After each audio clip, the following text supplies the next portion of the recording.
नमस्कार दोस्तों, आप सभी का स्वागत है आपके अपने YouTube channel study today with Viplav में। तो फ्रेंड्स, आज की इस वीडियो में हम लोग डिस्कस करेंगे JCRT द्वारा जारी किए गए क्लास 10th के लिए हिंदी ए के लिए मॉडल क्वेश्चन पेपर सेट 3। इससे पहले जो है सेट 1 और सेट 2 दोनों कंप्लीट हो चुके हैं और दोनों वीडियोस के लिंक डिस्क्रिप्शन में दिया हुआ है या तो आपको प्लेलिस्ट में भी मिल जाएगा। यह मॉडल पेपर प्रथम शब्दिक परीक्षा 2021-22 के लिए है, यानी कि टर्म 1 के लिए है। इस बार टर्म 1 में सारे के सारे क्वेश्चंस ऑब्जेक्टिव रहेंगे, यानी कि MCQ के फॉर्म में होंगे। इस बार समय मिलेगा 1 घंटा 30 मिनट। टर्म 1 एग्जाम के लिए समय मिलेगा आपको 1 घंटा 30 मिनट और कुल पूर्णांक रहेगा आपका 40। प्रत्येक प्रश्न के लिए मिलेगा आपको 1 अंक। कुल प्रश्नों की संख्या रहेगा आपका 40 प्रश्न रहेगा और आपको 40 अंक मिलेगा। ठीक है, प्रत्येक प्रश्न के लिए आपको 1 अंक मिलेगा। सभी प्रश्न अनिवार्य है। देखिए, इस बार जो है सारे के सारे क्वेश्चंस ऑब्जेक्टिव रहेंगे और इस बार जो है मॉडल पेपर से ही अधिकतर क्वेश्चंस आपको एग्जाम में देखने को मिलेगा। इसलिए JCRT द्वारा पाँच मॉडल पेपर्स जारी किए गए हैं। हर एक पेपर के लिए 5 मॉडल पेपर्स जारी किए गए हैं। अगर आप कंप्लीट देख लेते हो, अगर आप पांचों के पांचों मॉडल पेपर्स को अच्छे से तैयारी कर लेते हो तो आपका एग्जाम जो है अच्छा जाएगा। ठीक है, इसलिए इस वीडियो को कंप्लीट देखिएगा। एक एक करके हम लोग जो है 40 प्रश्नों को अच्छे से देखेंगे, सभी प्रश्नों के उत्तर को देखेंगे और एक क्वेश्चन एग्जाम में सीधे उठ के आएंगे, आपके एग्जाम में सीधे उठ के आएंगे। इसलिए वीडियो को लास्ट तक देखिएगा, वीडियो को लाइक कीजिएगा, अपने दोस्तों में शेयर कीजिएगा और इस चैनल में जुड़े रहने के लिए चैनल को सब्सक्राइब कीजिएगा। तो चलिए फटाफट शुरू करते हैं। शुरू करते हैं। सबसे पहले तो आपको खंड क में अपठित बोध से एक गद्यांश देखने को मिलेगा। इस प्रकार का एक गद्यांश रहेगा। देखिए, यहाँ पर निर्देश दिया हुआ है कि निम्नलिखित गद्यांश को ध्यानपूर्वक पढ़कर प्रश्न संख्या 1 से 5 तक होगा। यहाँ पर 1 से 5 तक के लिए सही विकल्प का चयन करें। ठीक है, इस प्रकार का एक गद्यांश देखने को मिलेगा। जो भी गद्यांश रहेगा आपको अच्छे से पढ़ लेना है। पढ़ने के बाद जो है नीचे आपका प्रश्न रहेगा। जैसे कि यहाँ पर प्रश्न में दिया हुआ है, पहला प्रश्न है कि मानव जाति को महत्व देने में किसका योगदान है। ऑप्शन में दिया हुआ है शारीरिक शक्ति का, विवेक और विचारों का। ऑप्शन सी में दिया हुआ है धनबल का। ऑप्शन डी में दिया हुआ है अर्जित पैतृक संपत्ति का। तो चलिए इस क्वेश्चन का आंसर हम लोग ढूंढते हैं। मानव जाति को महत्व देने में किसका योगदान है। देखिए यहाँ पर क्या लिखा हुआ है, आपको जो है इस गद्यांश से जो है इसका उत्तर मिल जाएगा। देखिए यहाँ पर क्या लिखा हुआ है कि मानव जाति को अन्य जीवधारियों से अलग करके महत्व प्रदान करने वाला जो एकमात्र गुरु है वह उसकी विचार शक्ति है। मनुष्य के पास बुद्धि है, विवेक है, तर्क शक्ति है, अर्थात उसके पास विचारों की अमूल्य पूंजी है। तो इस क्वेश्चन का आंसर हो जाएगा यहाँ पर विवेक और विचारों का। ठीक है, जो कि ऑप्शन नंबर बी में दिया हुआ है, विवेक और विचारों का। ऑप्शन नंबर बी आपका यहाँ पर राइट हो जाएगा। मानव जाति को महत्व देने में किसका योगदान है, विवेक और विचारों का। यहाँ पर साफ साफ लिखा हुआ है कि मानव जाति को अन्य जीवधारियों से अलग करके महत्व प्रदान करने वाला जो एकमात्र गुरु है वह उसकी विचार शक्ति है, तो इस क्वेश्चन का आंसर हो जाएगा विवेक और विचारों का। नेक्स्ट देखिए, नेक्स्ट है मनुष्य की श्रेष्ठता की नींव क्या है। ऑप्शन में दिया हुआ है पापाचार, ऑप्शन बी में दिया हुआ है पाशविकता, ऑप्शन सी में दिया हुआ है सद्विचार, ऑप्शन डी में दिया हुआ है हिंसा। तो चलिए इस क्वेश्चन का आंसर ढूंढते हैं। मनुष्य की श्रेष्ठता की नींव क्या है। देखिए यहाँ पर लिखा हुआ है कि अपने सद्विचारों की नींव पर ही आज मानव ने अपनी श्रेष्ठता की स्थापना की है और मानव सभ्यता का विशाल महल खड़ा किया है। ठीक है, यहाँ पर क्या लिखा, अपने सद्विचारों की नींव पर ही आज मानव ने अपनी श्रेष्ठता की स्थापना की है।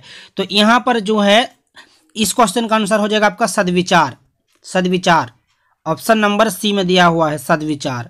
मनुष्य की श्रेष्ठता की नींव क्या है, सद्विचार। नेक्स्ट है विचारों की पूंजी में शामिल नहीं है। विचारों की पूंजी में शामिल नहीं है उत्साह, तर्क, विवेक या बुद्धि। देखिए यहाँ पर क्या लिखा हुआ है, मनुष्य के पास बुद्धि है, विवेक है, तर्क है, अर्थात उसके पास विचारों की अमूल्य पूंजी है। और यहाँ पर आपको प्रश्न में पूछा है कि विचारों की पूंजी में शामिल नहीं है। तो विचारों की पूंजी में क्या क्या शामिल है, मनुष्य के पास बुद्धि है, विवेक है, तर्क है। देखिए यहाँ पर ऑप्शन में दिया हुआ है कि उत्साह दिया हुआ है, तर्क दिया हुआ है, उत्साह दिया विवेक और बुद्धि। तो इनमें से जो उत्साह है ये जो है विचारों की पूंजी में शामिल नहीं है, लेकिन जो तर्क है ये शामिल है, विवेक भी शामिल है और बुद्धि भी शामिल है। तो इस क्वेश्चन का आंसर हो जाएगा ऑप्शन नंबर ए, उत्साह हो जाएगा। नेक्स्ट है आपके सामने प्रश्न संख्या 4 कि मानव में पाशविक प्रवृत्तियां क्या जागृत होती है। मानव में पाशविक प्रवृत्तियां क्यों जागृत होती है, क्यों जागृत होती है। ऑप्शन में दिया हुआ है हिंसा बुद्धि के कारण, असत्य बोलने के कारण, कुविचारों के कारण, स्वार्थ के कारण। तो चलिए इस क्वेश्चन का आंसर ढूंढते हैं।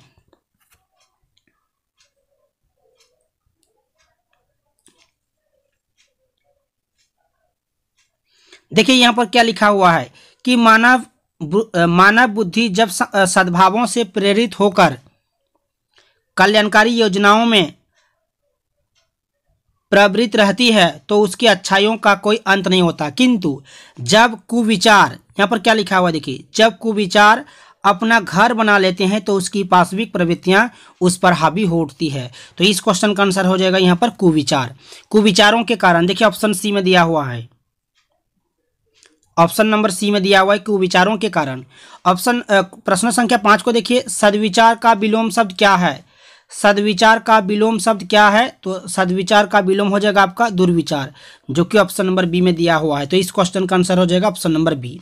चलिए नेक्स्ट क्वेश्चन की ओर। चलिए नेक्स्ट रहेगा आपका एक पद्यांश, अपठित बोध से एक गद्यांश देखने को मिलेगा। यहाँ पर प्रश्न में थोड़ा गलत लिखा हुआ है। यहाँ पर आपको प्रश्न में लिखा रहेगा कि निम्नांकित पद्यांश को ध्यानपूर्वक पढ़कर प्रश्न संख्या 6 से 10 तक के लिए सही उत्तर का चयन करें। प्रश्न संख्या 6 से 10 तक लिखा रहेगा, ठीक है। प्रश्न संख्या 6 से 10 तक के लिए सही उत्तर का चयन करें। तिनका तिनका लाकर चिड़िया रचती है आवास नया, इसी तरह से रच जाता है सृजन का आकाश नया। इस तरह का एक पद्यांश रहेगा, आपको अच्छे से पढ़ लेना है नीचे तक। फिर आपका प्रश्न रहेगा, जैसे कि यहाँ पर प्रश्न संख्या 6 में लिखा हुआ है कि सृजन के आकाश से क्या आशय है। ऑप्शन में दिया हुआ है नए आकाश का बनना, आकाश का मिटना, चिड़िया का नया घोंसला, वस्तुओं का आविष्कार। यहाँ पर लिखा हुआ है कि तिनका तिनकर लाकर चिड़िया रचता है आवास नया, इसी तरह से रच जाता है सृजन का आकाश नया। तो यहाँ पर जो है प्रश्न में लिखा हुआ है कि सृजन के आकाश से क्या आशय है, तो आप इस क्वेश्चन का आंसर ऑप्शन नंबर 3 को दे सकते हो, चिड़िया का नया घोंसला। नेक्स्ट है, चिड़िया अपना घोंसला क्या जोड़कर बनाती है। इस पद्यांश के फर्स्ट लाइन में लिखा हुआ है कि तिनका तिनकर लाकर चिड़िया रचती है अपना आवास नया, तो तिनका तिनका लाकर हो जाएगा। चिड़िया अपना घोंसला क्या जोड़कर बनाती है, तिनका तिनका लाकर। ऑप्शन नंबर 3 आपका यहाँ पर सही हो जाएगा, यानी कि सी। यहाँ पर लिखा हुआ है कि फर्स्ट लाइन में कि तिनका तिनका लाकर चिड़िया रचती है आवास नया, तो ऑप्शन नंबर सी सही हो जाएगा। नेक्स्ट देखिए, नेक्स्ट है कि मानव और दानव में क्या अंतर है। मानव आंसू पूछते हैं और दानव आंसू लाते हैं। मानव के पास शक्ति नहीं है और दानव के पास होती है। मानव और दानव दोनों एक समान है। मानव खराब होते हैं और दानव अच्छे। तो देखिए यहाँ पर पद्यांश में आपको मिल जाएगा, यहाँ पर लिखा हुआ है कि मानव और दानव में यूं तो भेद नजर नहीं आएगा, एक पहुँचता बहते आंसू जी भरकर एक रुलाएगा।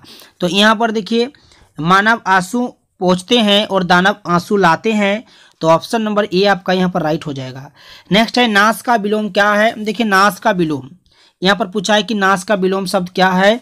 देखिए ध्वंस जो है नाश का पर्यायवाची है, विनाश भी पर्यायवाची है और नाशवान भी जो है नाश का पर्यायवाची है। लेकिन ऑप्शन नंबर सी में जो दिया हुआ है सृजन, ये आपका विलोम हो जाएगा, ठीक है, नाश का विलोम। कविता का संदेश क्या है। नेक्स्ट क्वेश्चन, प्रश्न संख्या 10 को ध्यान से देखिएगा। कविता का संदेश क्या है। मानव और दानव दोनों एक समान है। राहों में आग बिछानी चाहिए, घर घर में फूल की देखभाल करनी चाहिए, खुद मिटकर भी दूसरों का भला करनी चाहिए। तो यहाँ पर जो पद्यांश के आधार पर इस क्वेश्चन का आंसर आप ऑप्शन नंबर सी को दे सकते हो कि घर घर में फूल की देखभाल करनी चाहिए, तो ऑप्शन नंबर सी सही होगा। नेक्स्ट देखिए, चलिए नेक्स्ट रहेगा आपका खंड ख में रहेगा आपका व्याकरण। देखिए व्याकरण से किस प्रकार के प्रश्न पूछे जाएंगे परीक्षा में। प्रश्न संख्या 11 में दिया हुआ है कि चिड़िया आसमान में उड़ती है, इस वाक्य में कौन सी क्रिया है। देखिए उड़ती है, यहाँ पर कर्ता है चिड़िया और यहाँ पर क्रिया भी है उड़ती है, लेकिन बीच में लिखा हुआ है कि आसमान में। देखिए यह जो है कर्म न होकर अधिकरण है, इसीलिए उड़ती है जो है आपका यहाँ पर अकर्मक क्रिया हो जाएगा। ऑप्शन नंबर बी सही होगा, अकर्मक क्रिया। जिस वाक्य में कर्ता और क्रिया उपस्थित होते हैं किंतु कर्म ना हो वह कौन सी क्रिया है? जिस वाक्य में कर्ता और क्रिया उपस्थित होते हैं किंतु कर्म ना हो वह क्रिया आपका अकर्मक क्रिया होती है। ठीक है, अकर्मक क्रिया, याद रखिएगा। नेक्स्ट है उत्तर का अनेकार्थी शब्द नहीं है। देखिए उत्तर मतलब होता है जवाब, बाद का भी हो जाएगा, उत्तर दिशा भी हो जाएगा, लेकिन दक्षिण दिशा जो लिखा हुआ है यह उत्तर का अनेकार्थी नहीं है। तो ऑप्शन नंबर डी आपका यहाँ पर राइट हो जाएगा, ऑप्शन नंबर डी। नेक्स्ट है आपके सामने रात ही रात में विग्रह का समस्त पद क्या होगा? रातों रात, ये हो जाएगा, ऑप्शन नंबर ए सही होगा। नेक्स्ट है आपके सामने कि जिस समास में पहला पद अव्यय हो, अव्यय और प्रधान होता है, जिस समास में पहला पद अव्यय और प्रधान होता है वह कौन सा समास होगा? वह कौन सा समास होगा? अव्ययभाव समास हो जाएगा, अव्ययभाव। मिश्र वाक्य में एक प्रधान उपवाक्य और शेष कौन सा उपवाक्य होता है? देखिए मिश्र वाक्य में एक प्रधान उपवाक्य होता है और शेष आपका आश्रित उपवाक्य होता है, आश्रित, याद रखिएगा। मिश्र वाक्य में एक प्रधान उपवाक्य होता है और शेष जो है आश्रित उपवाक्य होता है। तो ऑप्शन नंबर बी यहाँ पर सही हो जाएगा। क्लियर है? नेक्स्ट देखिए राज का महल राजमहल कौन सा समास है? राजा का महल राजमहल कौन सा समास है? यह जो है तत्पुरुष समास है, याद रखिएगा, तत्पुरुष, ऑप्शन नंबर ए सही होगा, तत्पुरुष। नेक्स्ट है निम्न में से किस वाक्य में समुच्चय बोधक शब्द का प्रयोग हुआ है? निम्न में से किस वाक्य में समुच्चय बोधक शब्द का प्रयोग हुआ है? मोहन और सोहन घनिष्ठ मित्र है, वह हम मैच जीत गए, पानी तेज बह रहा है, तुम वहां से कहाँ जाओगे। देखिए यहाँ पर पूछा है, आपको पूछा है कि समुच्चयबोधक शब्द का प्रयोग कहाँ हुआ है, तो ऑप्शन नंबर ए सही हो जाएगा आपका, मोहन और सोहन घनिष्ठ मित्र है। ठीक है, ये ऑप्शन नंबर ए आपका यहाँ पर सही हो जाएगा। नेक्स्ट है बच्चे गीत गा रहे हैं, इस वाक्य में कौन सा वाक्य है? देखिए बच्चे गीत गा रहे हैं, इस वाक्य में कौन सा वाक्य है? ये हो जाएगा आपका, यहाँ पर बच्चे दिया हुआ है तो ये हो जाएगा आपका कर्तृवाच्य। गीत कौन गा रहे हैं? बच्चे गा रहे हैं, तो बच्चे जो है आपका कर्तृवाच्य हो जाएगा, ऑप्शन नंबर ए सही होगा। नेक्स्ट है आपके सामने कि मजदूरों के द्वारा पेड़ काटा जा रहा है, इस वाक्य का कौन सा भेद है? मजदूरों के द्वारा, किसके द्वारा पेड़ काटा जा रहा है? मजदूरों के द्वारा, तो ये हो जाएगा आपका कर्मवाच्य, याद रखिएगा, कर्मवाच्य। ये सारे के सारे क्वेश्चंस एग्जाम के लिए वेरी वेरी इंपॉर्टेंट है, इसलिए वीडियो को लास्ट तक देखिएगा। वीडियो को अच्छा लग रहा है तो वीडियो को लाइक कीजिए और अपने दोस्तों में शेयर कीजिए, और इस तरह के वीडियोस देखने के लिए, इस चैनल में जुड़े रहने के लिए चैनल को सब्सक्राइब जरूर कर लीजिएगा। चलिए नेक्स्ट क्वेश्चन की ओर।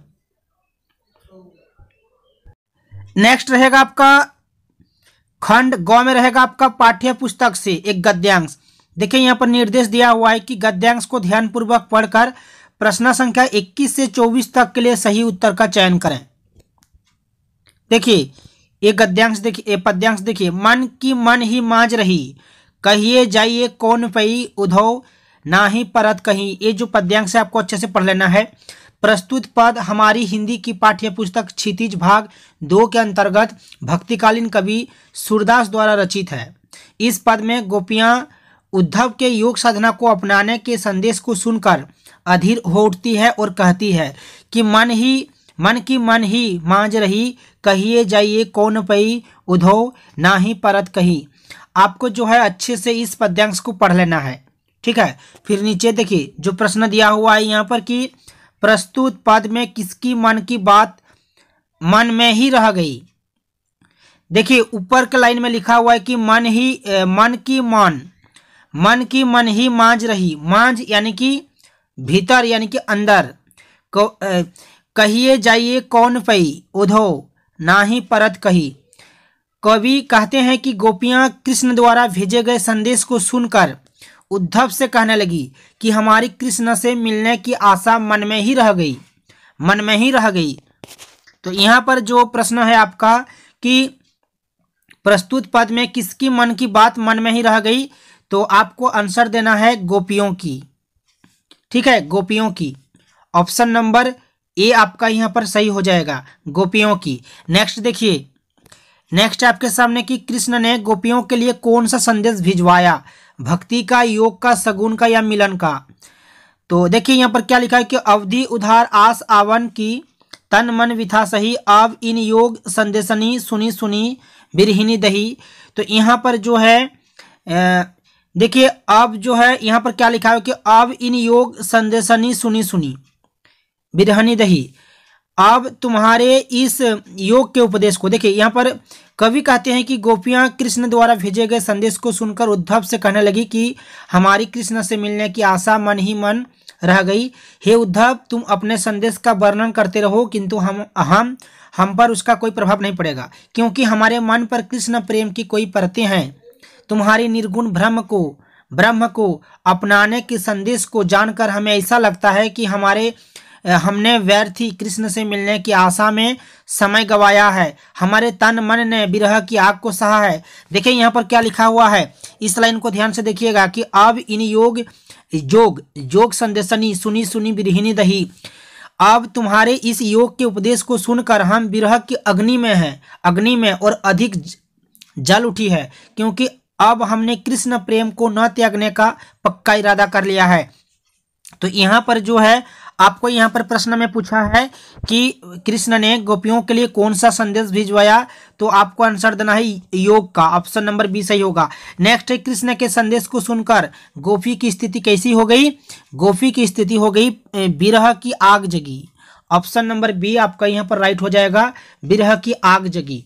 नेक्स्ट है आपके सामने, गोपियों के अनुसार कृष्ण ने कौन सी मर्यादा का उल्लंघन किया? जाति का, धर्म, प्रेम या राजधर्म की? तो ऑप्शन नंबर डी आपका यहाँ पर सही हो जाएगा, राजधर्म की, ऑप्शन नंबर डी हो जाएगा। ठीक है, चलिए नेक्स्ट क्वेश्चन की ओर।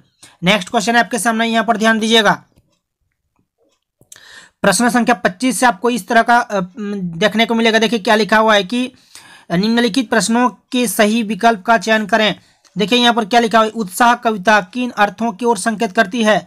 जीवन के संहार और विध्वंस की ओर, ललित कल्पना क्रांति चेतना के साथ नवनिर्माण नवसंचार की ओर, जीवन में निराशा और हताशा की ओर, पूंजीपतियों एवं व्यापारी वर्ग की ओर। तो देखिए यहाँ पर उत्साह कविता किन अर्थों की ओर संकेत करती है? यहाँ पर ऑप्शन नंबर बी सही हो जाएगा, ललित कल्पना क्रांति चेतना के साथ नवनिर्माण नवसंचार की ओर, ऑप्शन नंबर बी सही होगा। नेक्स्ट क्वेश्चन है आपके सामने कि जलजात का अर्थ क्या होगा? देखिए जलजात का अर्थ होता है कमल का फूल। ठीक है, ऑप्शन नंबर बी सही होगा, यहाँ पर कमल का फूल। वीडियो को लाइक करके ज़्यादा से ज़्यादा अपने दोस्तों में शेयर कीजिएगा और इस चैनल में जुड़े रहने के लिए चैनल को सब्सक्राइब जरूर कर लीजिएगा, ताकि आपको हर एक वीडियो का नोटिफिकेशन मिल सके। नेक्स्ट आपके सामने कि नागार्जुन ने फसल के लिए किन आवश्यक तथ्यों की चर्चा की है? नदियों का पानी, किसानों की मेहनत, मिट्टी का गुणधर्म और सूर्य की किरणें, उपयुक्त सभी। तो इस क्वेश्चन का आंसर हो जाएगा ऑप्शन नंबर डी, उपयुक्त सभी। नेक्स्ट आपके सामने कितने साल तक हलदार साहब के सिलसिले में उस कस्बे से गुजरते रहे? आपको याद रखना है 2 साल तक। कितने साल तक हलदार साहब काम के सिलसिले में उस कस्बे से गुजरते रहे? तो आपको आंसर देना है 2 साल तक, ऑप्शन नंबर ए सही होगा। चलिए नेक्स्ट क्वेश्चन की ओर। नेक्स्ट रहेगा आपका एक गद्यांश को ध्यानपूर्वक पढ़कर प्रश्न संख्या 29 से 32 तक के लिए सही उत्तर का चयन करें। देखिए आपको अच्छे से पढ़ लेना है। बार बार सोचते क्या होगा उस कौम का जो अपने देश की खातिर घर गृहस्थी, जवानी, जिंदगी सब कुछ होम देने वालों पर ही हंसती है और अपने लिए बिकने के लिए मौके ढूंढती है। देखिए ये जो गद्यांश है स्वयं प्रकाश जी द्वारा रचित नेताजी का चश्मा से लिया गया है। ये आपको कैच करना है कि किस गद्यांश से लिया गया है। ठीक है, देखिए प्रश्न में पूछा है कि प्रस्तुत गद्यांश किस कहानी से लिया गया है? आपको आंसर देना है नेताजी का चश्मा, ऑप्शन नंबर बी। नेक्स्ट है हलदार साहब कितने दिनों बाद कस्बे से गुजरे? आपको अच्छे से गद्यांश को पढ़ लेना है। मैं डायरेक्ट जो है आपको आंसर दिखाऊंगा कि हलदार साहब कितने दिनों बाद कस्बे से गुजरे। देखिए यहाँ पर लिखा हुआ है कि 15 दिन बाद फिर उसी कस्बे से गुजरे। 15 दिन बाद, यहाँ पर देखिए। ठीक है, ऑप्शन नंबर बी आपका यहाँ पर, ऑप्शन नंबर डी आपका यहाँ पर करेक्ट हो जाएगा। यहाँ पर 15 दिनों के बाद, ऑप्शन नंबर डी सही होगा। नेक्स्ट देखिए, नेक्स्ट है आपके सामने कि कस्बे के चौराहे पर किसकी प्रतिमा लगी हुई थी? नेताजी सुभाष चंद्र बोस की, पंडित जवाहरलाल नेहरू की, डॉक्टर राजेंद्र प्रसाद की या महात्मा गांधी जी की? देखिए यहाँ पर क्या लिखा हुआ है। 15 दिन बाद फिर उसी कस्बे से गुजरे। कस्बे में घुसने से पहले ही ख्याल आया कि कस्बे की हृदय स्थली में सुभाष की प्रतिमा अवश्य ही प्रतिष्ठापित होगी, लेकिन सुभाष की आंखों पर चश्मा नहीं होगा। देखिए यहाँ पर कस्बे के चौराहे पर किसकी प्रतिमा लगी हुई है? आपको आंसर देना है नेताजी सुभाष चंद्र बोस की, नेताजी सुभाष चंद्र बोस की। नेक्स्ट क्वेश्चन है, हवलदार साहब को क्यों लगा कि अब मूर्ति पर चश्मा नहीं होगा? देखिए यहाँ पर लिखा हुआ है लेकिन सुभाष की आंखों पर चश्मा नहीं होगा क्योंकि मास्टर जो है बनाना भूल गया और कैप्टन जो है मर गया। तो यहाँ पर देखिए आपको आंसर मिल जाएगा। यहाँ पर ऑप्शन नंबर ए में लिखा हुआ है, नहीं ऑप्शन नंबर बी में लिखा हुआ है। देखिए कैप्टन जो है मर गया, कैप्टन मर गया। ऑप्शन नंबर बी सही होगा। चलिए फिर नेक्स्ट जो है आपको फिर से प्रश्न देखने को मिलेगा। यहाँ पर लिखा हुआ कि बाल गोविंद भगत ने बेटे के क्रियाक्रम में किससे आग दिलाई? भाई से, बेटी से, पतोहू से या पड़ोसी से? बाल गोविंद भगत ने बेटे के क्रियाक्रम में किससे आग दिलाई? तो ऑप्शन नंबर 3 सही होगा यहाँ पर, पतोहू से। नेक्स्ट है, बाल गोविंद भगत पाठ के आधार पर बताएं कि श्रम बिंदु का क्या अर्थ है? बाल गोविंद भगत पाठ के आधार पर बताएं कि श्रम बिंदु का क्या अर्थ है? यहाँ पर श्रम बिंदु का अर्थ हो जाएगा आपका पसीना, पसीना हो जाएगा। नेक्स्ट है, तेरे गठरी में लगा चोर मुसाफिर जाग जरा, पंक्तियां किस कहानी से ली गई है? ये जो पंक्तियां है किस कहानी से ली गई है? नेताजी का चश्मा, माता का आंचल, बाल गोविंद भगत, एक कहानी यह जो है बाल गोविंद भगत, ठीक है, ऑप्शन नंबर सी सही हो जाएगा। बाल गोविंद भगत कहानी से ली गई है। नेक्स्ट देखिए, बाल गोविंद भगत की संगीत साधना का चरम उत्कर्ष कब देखा गया? जब कार्तिक मास आता था, जब उनका इकलौता बेटा मरा, जब यह गंगा स्नान को जाते थे, जब रोपनी का समय होता था। देखिए ये आपका राइट आंसर हो जाएगा। यहाँ पर बाल गोविंद भगत की संगीत साधना का चरम उत्कर्ष कब देखा गया? जब उनका इकलौता बेटा मरा। यहाँ पर मरा होगा, यहाँ पर मारा लिखा हुआ है, मौ होगा। ऑप्शन नंबर बी सही होगा। चलिए नेक्स्ट देखिए, नेक्स्ट रहेगा आपका लास्ट में रहेगा एक गद्यांश। ये जो गद्यांश रहेगा आपका जो दूसरा पाठ्य पुस्तक है हिंदी पूरक कृतिका 2, ठीक है, वहां से ली गई है। देखिए यहाँ पर देखिए, झटपट हल्दी पीसकर हमारे घाव पर थोपी गई, घर में कोहरा मच गया, हम केवल धीमे सुर से सां कहते हुए मैया के आंचल में लुके चले जाते थे। ये जो गद्यांश है आपको अच्छे से पढ़ लेना है। देखिए प्रश्न में पूछा है आपको कि प्रस्तुत अंश किस कहानी से ली गई है? माता का आंचल हिंदी पूरक कृतिका 2 से ली गई है। नेक्स्ट देखिए, लेखक की मां ने लेखक के घाव पर क्या पीसकर लगाई? हल्दी, तुलसी, नीम या पीपल? देखिए ऊपर के लाइन में लिखा हुआ है कि झटपट हल्दी पीसकर हमारे घाव पर थोपी गई, तो ऑप्शन नंबर ए सही हो जाएगा आपका, हल्दी। नेक्स्ट आपके सामने, लेखक कहाँ डर कर छिप रहे थे? देखिए यहाँ पर देखिए क्या लिखा हुआ है कि मैया के आंचल में लुके चले जाते थे, हम केवल धीमे सुर से सां कहते हुए मैया के आंचल में लुके चले जाते थे। तो आपको यहाँ पर जो राइट आंसर हो जाएगा आपका यहाँ पर मैया के आंचल में, ऑप्शन नंबर ए। नेक्स्ट देखिए लास्ट क्वेश्चन है आपके सामने, माता के आंचल में लेखक को क्या मिला? प्रेम और शांति, दुख और तकलीफ? ऑप्शन सी में दिया हुआ है खाने की वस्तुएं, ऑप्शन डी में लिखा हुआ है घृणा और अशांति। देखिए यहाँ पर साफ साफ लिखा हुआ है कि पर हमने मैया के आंचल की प्रेम और शांति के चंदोवे की छाया न छोड़ी। तो माता के आंचल में लेखक को क्या मिला? प्रेम और शांति, ऑप्शन नंबर ए सही होगा। तो दोस्तों ये थे 40 VVI ऑब्जेक्टिव क्वेश्चंस। वीडियो को कैसा लगा कमेंट करके जरूर बताइएगा और इस वीडियो को लाइक करके ज़्यादा से ज़्यादा अपने दोस्तों में शेयर कीजिएगा और इस चैनल में जुड़े रहने के लिए, इस तरह के वीडियोस देखने के लिए इस चैनल को सब्सक्राइब जरूर कर लीजिएगा। तो मिलते हैं नेक्स्ट वीडियो में, तब तक के लिए बाय। जय हिंद, जय भारत।